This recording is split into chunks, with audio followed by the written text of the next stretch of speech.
Hi, thank you for watching Digging to China. I'm Dongshang. If you have not done so already, please subscribe to my channel. Thank you very much.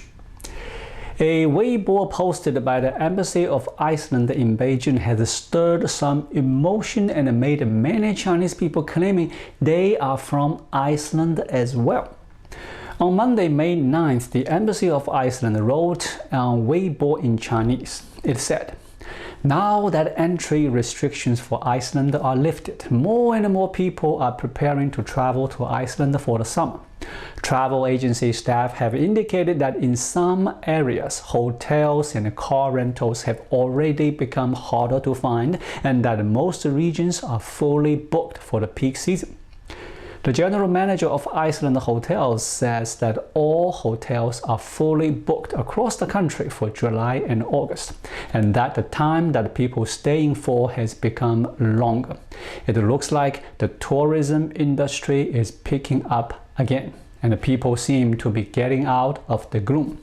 Within 2 days' time, the post received over 110,000 likes and thousands of comments, with many people claiming they are also Icelandic and need to return home. One popular comment read like this: "I want to go home. When will you come and pick me up? I was abducted from Iceland at the age of 3 and taken to Henan." Another wrote, "I'm hardworking and speak English. Would you take me as a refugee?" Over the past weeks, China has doubled down on zero COVID policies across the country. Other than Shanghai, whose residents have endured particularly harsh restrictions, over 80 bigger cities across the country have seen some kind of lockdown since mid-April. The end of last year and the beginning of this year, Xi'an had been chaotically locked down. It was followed by the mismanagement of the phased Shanghai lockdown. The lockdowns generated more online discussions about China's brutal zero COVID policy, as well as some social media protests to lockdowns and online censorship. The post by the Icelandic embassy on Weibo is a stark reminder of the contrast between China and other countries currently. At the same time, it is perhaps also a welcome occasion for some online banter and sarcasm. One commenter wrote, "I will never stop loving my country. I will always love my country. That's my unwavering belief, even if my country really doesn't want me and I am left behind as a global nomad. I'm still an Icelandic."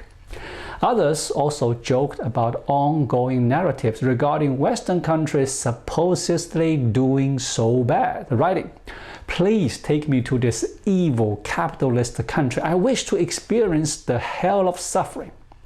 Another person wondered, "Can't you just pick a prize winner from the comment section and award them Icelandic nationality?" The Embassy of Iceland in Beijing is just one among dozens of foreign embassies active on the Chinese social media platforms. The embassy currently has over 88,000 followers. "Do you take in Shanghai refugees?" one commenter asked.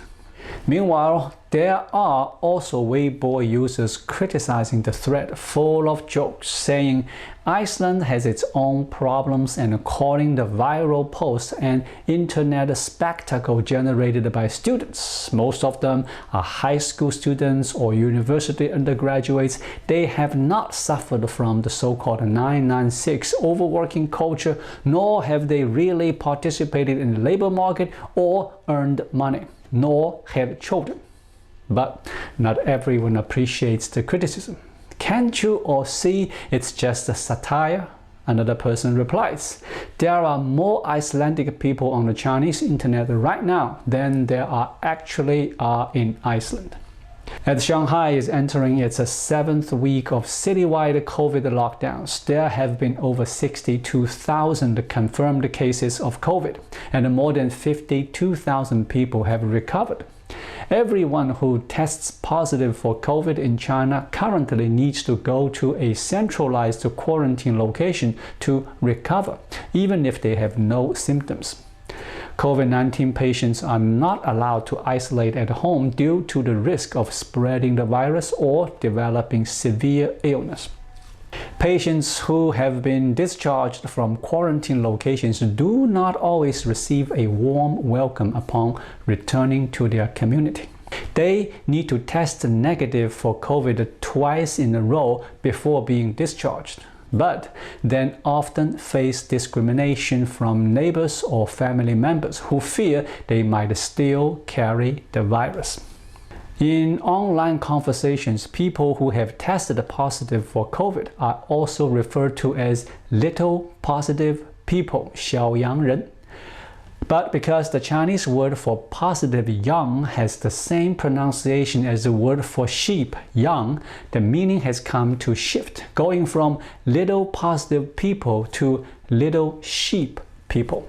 Gradually, COVID patients have also started to be labeled as two-legged sheep, with male patients sometimes referred to as rams and female patients as ewes.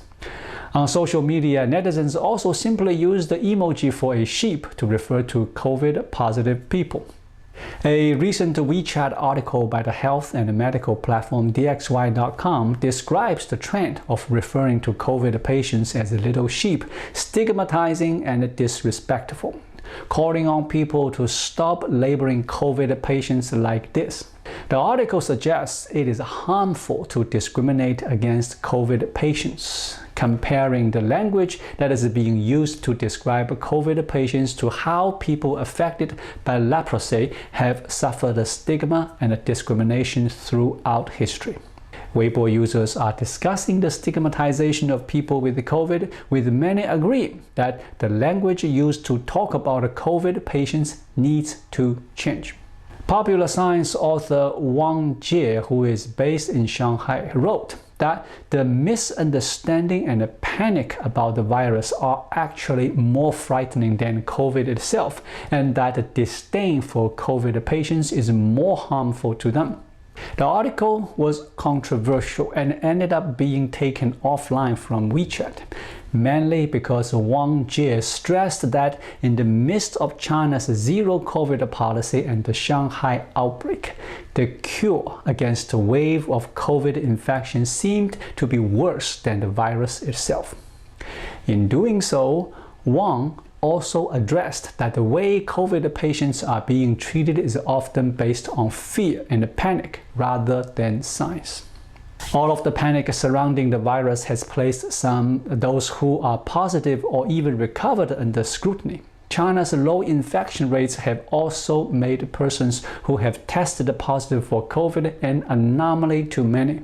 And there is the simple fear the virus might be transmitted to them or their loved ones, a risk that you would affect their family and might even have consequences for the entire community they live in.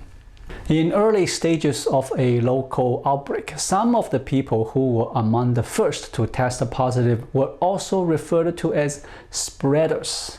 In many cases, their contact tracing records were made public to inform residents, leading to the entire country knowing a person's recent whereabouts. Chinese state media reports on how to deal with discharged patients perhaps also do not help in fighting the COVID stigma.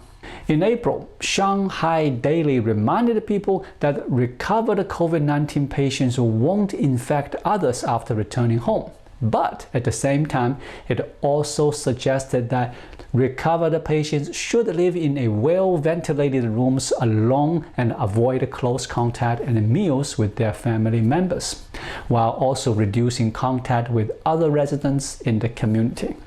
One Weibo commenter named Wallax and Raw shared this. I talked to my neighbor who come back from the quarantine hospital. He said he felt that the people were avoiding him, that he was discriminated against and getting stared at. He worried about how this might mentally hurt his daughter, afraid that others wouldn't play with her anymore. Another social media user nicknamed Love is Torture wrote that the community where they lived did not allow them back in after returning from the quarantine facility, forcing them to stay at their company's dormitory instead. So what use is the government the proof of recovery? Is it nothing but a piece of paper? I have a home I can't return to. Is this the correct way to handle things? Recently, a photo showing a drawing on the back of the hazmat suit of an anti-epidemic worker also triggered some controversy online. The drawing shows a black and a white figure, and underneath it says grabbing sheep. The picture is based on 黑白无常, two Chinese folk religion deities, the black and the white god, sometimes represented as one single person in charge of escorting spirits of the dead to the underworld. Persons doing good will meet the deity of fortune, while persons committing evil will meet the malevolent deity. Many people condemn the drawing for the message it conveyed of wrong versus right, with the sheep testing positive for COVID going to hell. Some mentioned that this kind of objectification of people could contribute to a Lucifer effect, where anti-epidemic workers actually start to internalize ideas about the people they are testing in terms of grabbing sheep and good versus evil.